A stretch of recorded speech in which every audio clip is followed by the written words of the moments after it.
Good morning, everyone, from Lihue Airport. This is Andre from Archipelago Research and Conservation. So we're going to fly up in a helicopter to the beautiful Upper Manoa Valley and show you guys what we do up in one of our endangered seabird colonies.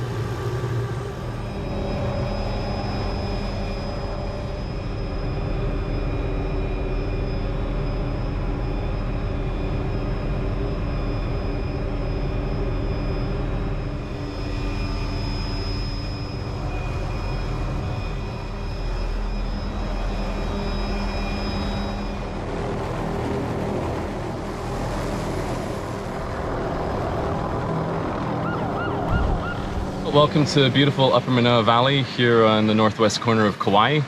We're in a ohia forest here with some aluhe in the understory. Upper Manoa is a private property owned by a landowner who's basically dedicated the whole site to the conservation of endangered seabirds. This site, along with the adjacent Upper Limahuli Preserve, is a really important area for the protection of Mule shearwater. The Mule shearwater is an endangered seabird. We have 90% of the world's population on Kauai.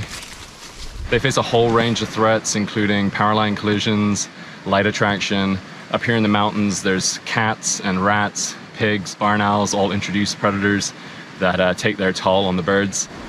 And then when the birds fledge from these sites and head out towards the sea, they get attracted to the lights of the hotels and cities below us, where they end up falling out. So they have a whole range of threats, and because of this, they've suffered huge population declines on Kauai in the last few decades.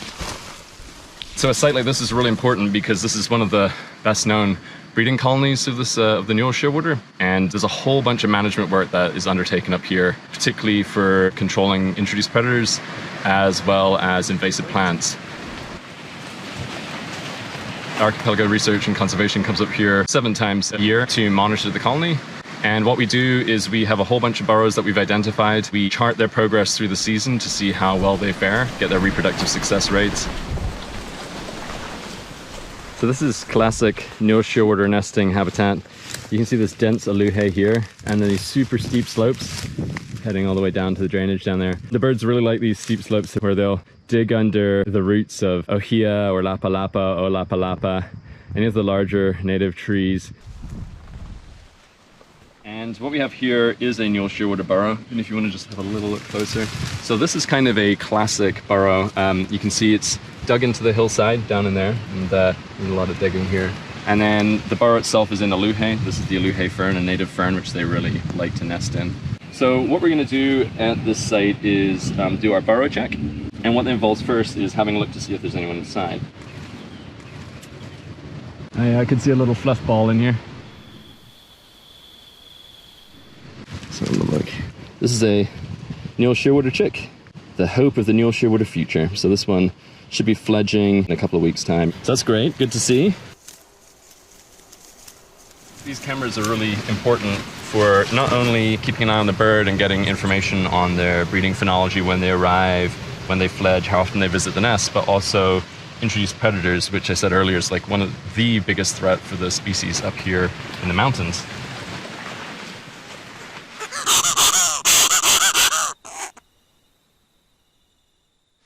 You think about these birds, they're coming up here in the darkness, up through these valleys, and then finding their burrow homes up here in the mountains.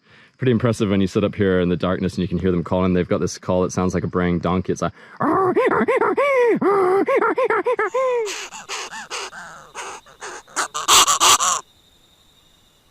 Occasionally you'll hear the Hawaiian petrel, wa'u in Hawaiian, which has a much more dulcet sound.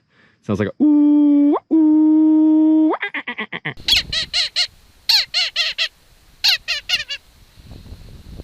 And you'll hear that in the darkness, and then we use those calls and that activity to highlight the areas where we should be searching for burrows, which more often than not is this kind of habitat.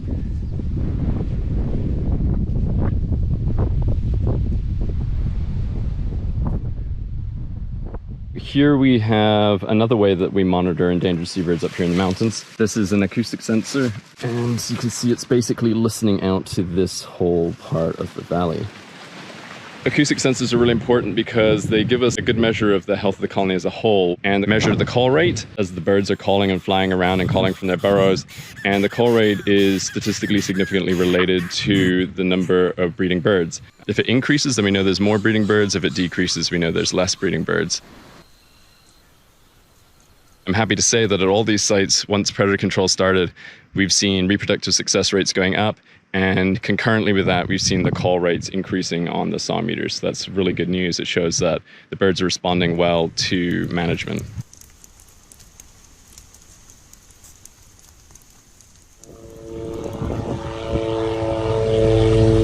Hope you guys enjoyed the virtual field trip to the beautiful Manoa Valley, and stay safe. Bye.